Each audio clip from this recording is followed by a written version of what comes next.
మరి దేనికి చేస్తున్నావు ఇదంతా అని అడిగారు.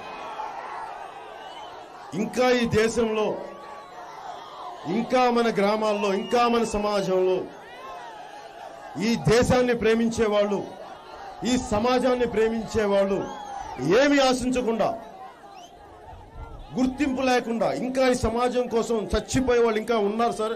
అలాంటి గ్రామాలు ఉన్నారు. అలాంటి వాళ్ళలో నేను ఒకరిని చెప్పాను. నేను చిన్న ప్రభుత్వ ఉద్యోగ కొడుకుని, నాకు కష్టాలు తెలుసు.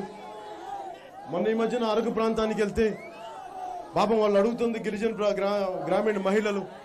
వాళ్ళని చూస్తే నాకు మా అమ్మ గుర్తొచ్చింది. ఒక 2 బిందెలు పట్టుకొని చిన్నప్పుడు మేము ఒంగోలు ఉండేటప్పుడు పాపం మా అమ్మ కొళాయి దగ్గరికి పోయి చాలా గొడవలు పడి, ఈరోజు చాలా మంది పడుతూ ఉంటారు. అది నాకు గుర్తొచ్చింది. వాళ్ళని చూస్తే బిడ్డల్ని సాకాలి, భర్తను చూసుకోవాలి, వంటలు చేయాలి, మళ్ళీ బయటికి పోయి 2 బిందెలు నీళ్లు తీసుకురావడం చాలా కష్టంగా ఉండేది. అలాంటిది 72 సంవత్సరాల తర్వాత కూడా, స్వాతంత్రం తర్వాత కూడా ఈ రోజుకి వాళ్ళంతా అడుగుతుంది, మాకు అభివృద్ధి వద్దు, ఏమొద్దయా, కొంచెం నీళ్ళు ఇప్పించాయా, మాకు నీళ్ళు ఇప్పించి, అదొక్కటే వాళ్ళు అడుగుతుంది. చాలా బాధ వేసింది నాకు, చాలా బాధ కలిగింది. ముఖ్యమంత్రి గారు కానీ, ప్రధానమంత్రి గారు కానీ స్వచ్ఛ భారత్ అని చెప్పారు. స్వచ్ఛ భారత్ మీద బాత్రూమ్స్ అని కట్టారు. పోనీ దాంట్లో జరిగే కుమ్మడికోణాల నుంచి మళ్ళీ మాట్లాడారు. కనీసం కడిగిన వాళ్ళు అంటున్నారు ఆ బాత్రూమ్స్ కట్టి ప్రయోజనం ఏంటి, నీళ్లు లేని కాడికి అంటున్నారు. నీళ్లు లేవు. ఇప్పుడు ఎక్కడికి వెళ్ళినా, ఏ మూలకి వెళ్ళినా ఎన్టీఆర్ సుజలా పథకం, నీటి పథకం, నీళ్లని 2 రూపాయలకి ఇవ్వాలి ఉచితంగా. ఏ గ్రామానికి పోయినా, ఏ ఊరికి పోయినా అదొక నీళ్ల వ్యాపారంలో తయారైంది. కానీ మీకు నీళ్లు అందుతున్నాయి చెప్పండి ఎన్టీఆర్ సుజలా పథకం కింద. ముఖ్యమంత్రి గారు చాలా ఆర్భాటంగా చేస్తారు. ఆయన చాలా ఆశయాలు ఉన్నాయి, చాలా ఆర్భాటంగా చేస్తారు. ముఖ్యమంత్రి గారికి ఇందాక చెప్పాను మాడుగుల సభలో, ముఖ్యమంత్రి గారికి అప్పిస్తానంటే ఏనుగునైనా కొంటారు ముఖ్యమంత్రి గారు. కొన్ని అప్పిచ్చి ఏం చేస్తారంటే మన ఉత్తరాంధ్ర అభివృద్ధికి ఉండదు. ఇక్కడ మన పరిస్థితులకి, మన నర్సీపట్నం యువతకు ఉద్యోగాలు ఉండవు. ఆయన చేసేదల్లా మొత్తం తీసుకెళ్లి అమరావతికి పెట్టుబడి పెడతానంటారు. నాకు బాధ, భయం ఎక్కడ కలుగుద్దంటే, నేను ఎందుకు వచ్చాను రాజకీయాల కంటే, ఇంతమంది రాజకీయ నాయకులు ఉన్నారు, దశాబ్దాల రాజకీయ వ్యవస్థ ఉంది, అనుభవజ్ఞులు ఉన్నారు. 2014 ముందు ఉన్న కాంగ్రెస్ నాయకులు కానీ, తెలుగుదేశం నాయకులు కానీ అందరూ చేసింది రాష్ట్ర విభజన జరుగుతుంటే మాకేం కావాలని అడగలేదు, మాకు ఇంత అన్యాయం జరుగుతున్నా అడగల. కానీ వాళ్ళు చేసింది ఇబ్బంది ఎక్కడుందంటే, ఈ తరానికి తప్పేంటి, ఇప్పుడున్న యువతరం ఏం తప్పులు చేసింది, వాళ్ళు చేసిన తప్పులకి మనం దెబ్బ తీసుకోవడానికి, మనకి ఉద్యోగాలకి రాకపోవడానికి. అందుకు నాకు బాధ కలిగింది.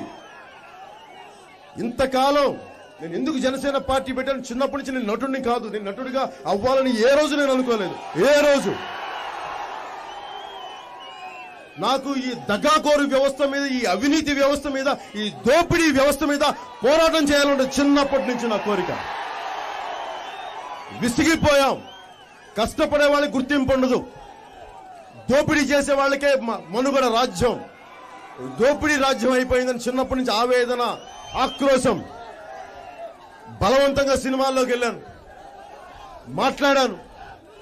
సినిమాలు చేస్తే సమస్యలు తీరుతాయా? తీరవు. బయటకు వచ్చి చొక్కా నలిగి రోడ్ల మీద అడిగి ఒక్కొక్కరిని అడిగితే అప్పుడు తెలుసు సమస్యలకి పరిష్కారం. మధ్యలో నేను స్పెషల్ కేటగిరీ స్టేటస్ గురించి మాట్లాడుతుంటే చాలా మంది పెద్దలను బెదిరించారు. చాలా అందంగా, విపరీతంగా, చక్కని భాషతోటి నువ్వు ఎక్కువ కాలం బతకాలనుకుంటావా లేదా అని అడిగారు నన్ను. నేను వాళ్ళకి ఒకటే చెప్పాను, నేను గత దశాబ్దపు నాయకులు చేసిన తప్పులకి ఇప్పుడు యువతరం బాధపడుతూ ఉంది. అది ఇంకొకరు తప్పులు చేసి ఇంకా సమస్యల్లోకి నెడితే, నేను చెప్పాను మీరు నన్ను ఏదైనా చేసుకోండి, వెనకడిగేసేది లేదు, మడం తిప్పేది లేదు. మీరు కావాలంటే ఏ దారైనా చేసుకోండి, నాకేం భయం లేదు.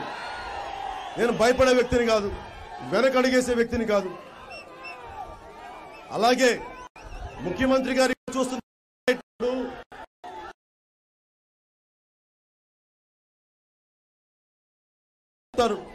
ఇందాకే చూపించాను. హుకుంపేట మండలంలో పర్మిషన్ లేకుండా గ్రనైట్లు తవ్వేస్తా, ఏదో నామకే వస్తే ట్యాక్సులు కట్టేసి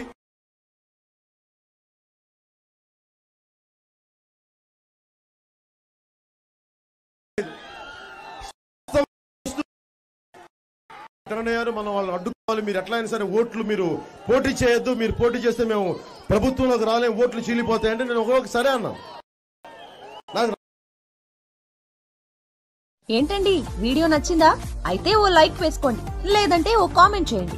ఎప్పటికప్పుడు మా వీడియోస్ చూడాలంటే సబ్స్క్రైబ్ చేసుకోండి.